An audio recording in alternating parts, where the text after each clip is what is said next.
Kryetari i Partisë Demokratike Sali Berisha ka marrë fjalën e tij në seancën plenare të kësaj të hënë, ku foli për investimet e huaja në Shqipëri. Berisha u shpreh se në 13 vite qeverisje të Partisë Socialiste, asnjë investitor të huaj nuk ka pasur në Shqipëri. Gjatë fjalës së tij, ai theksoi se Partia Demokratike do të jetë gjithmonë në mbështetje të investimeve të huaja. Ndër të tjera, akuzoi qeverinë se do të merrte aksionet e aeroportit të Vlorës. Partia Demokratike mbështet investimin e huaj. Dhe ju po largoni të vetmin investitor të huaj që ka mbetur në Shqipëri. Majni shënim, po e largoni, vetë thaj, ju më votuat mua, tha.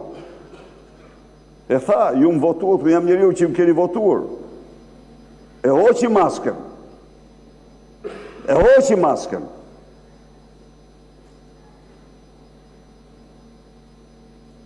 Britma për çështje pronësie.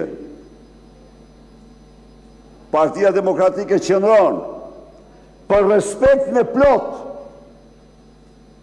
absolut të drejtës pronës. Kryedemokrati gjithashtu vijoi akuzat e tij në drejtim të mediave sa i takon kohës që merr opozita dhe ai vetë në ekran.